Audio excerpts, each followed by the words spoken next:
Hi, my name is Colby Dent, and I'm currently enrolled at KSU in a civil engineering degree program.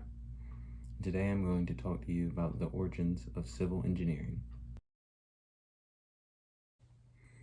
Civil engineering is an engineering profession that deals with the construction and maintenance of naturally and physically built structures, such as bridges, dams, transportation highways, and structures. Within civil engineering, there are a lot of sub-disciplines. One could go into environmental, one could go into construction, one could go into geotechnical, one could go into transportation. There's a lot of things that deal with construction and the environment, and just there's so many. It's even so broad today that you could teach. Throughout all of time, there has been a need for civil engineering.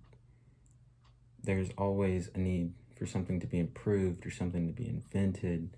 There's endless possibilities in this world of what we can do if we really put our mind to it.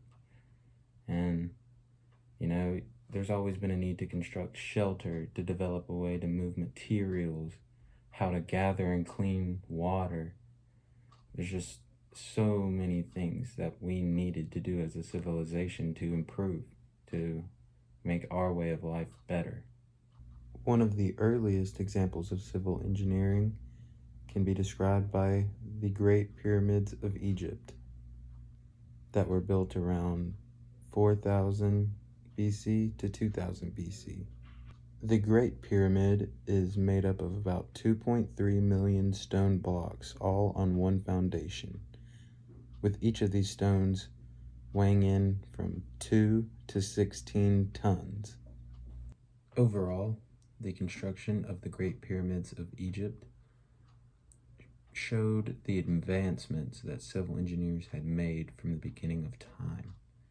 How these men were moving these huge stones by ramps and pulleys, and just the construction of this huge infrastructure is a historic moment in civil engineering history. Another historic landmark for the civil engineering community would be the building of the Parthenon located in Athens, Greece.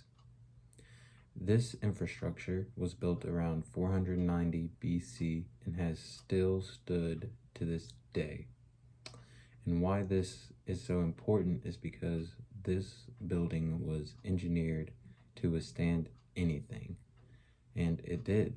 It withstood earthquakes, vandalism, and just natural erosion and weathering. The way that engineers designed this building to withstand everything and it actually do it, it's a dream of every engineer. The last historic infrastructure I would like to talk about involved with civil engineers is the Great Wall of China. It was constructed around 1368 AD and is 3,200 kilometers long. The wall typically stands 6 to 9 meters high, 8 meters thick at the base, and spans 5 meters across the top. Within its length, it contains somewhat of 25,000 watchtowers, gates, fortresses, castles, and temples.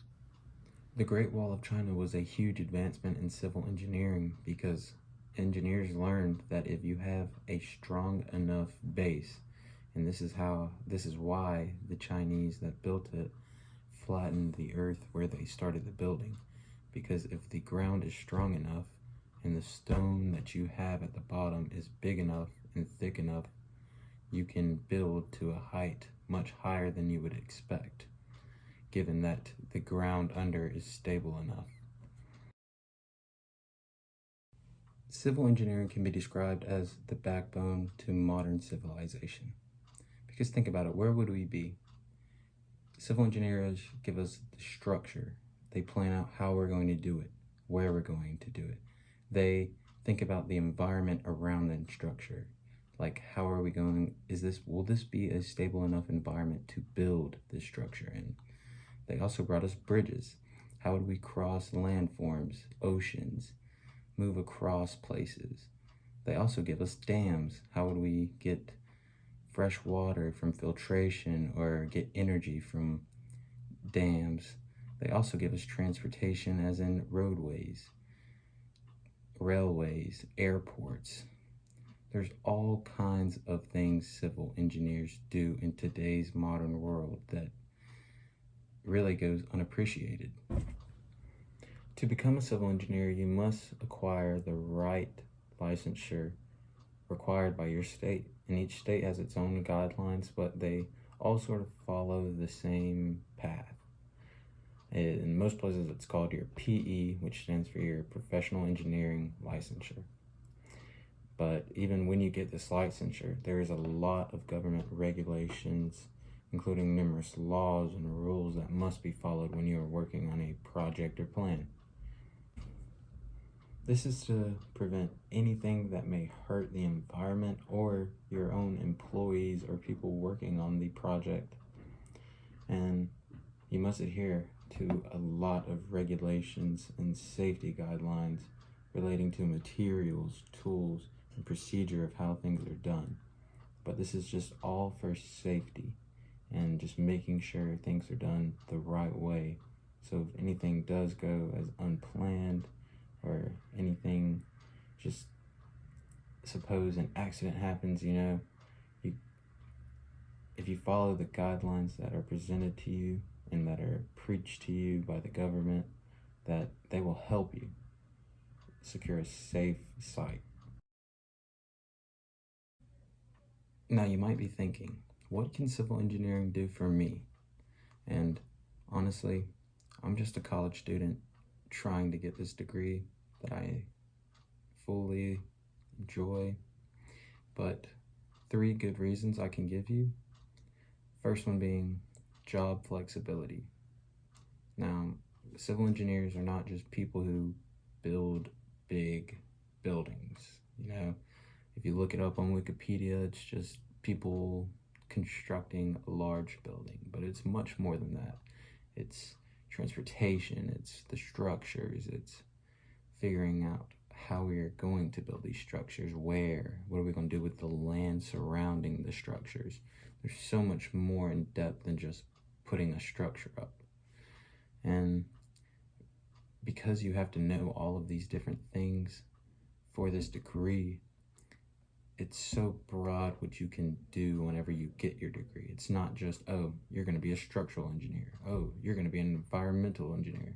There's so many different parts and little subdivisions of it that you could literally get into the business side, the sales side, the technical side, the scientific side. There's just so much you can do with it. The second reason I can give you is because of your job stability.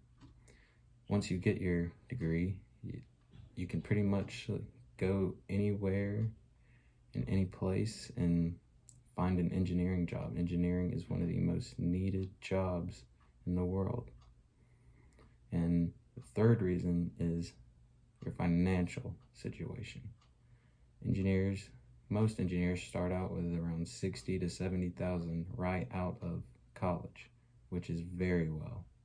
In conclusion, I think civil engineering is a very needed profession and is a very well and good profession back to you, if you know what that means.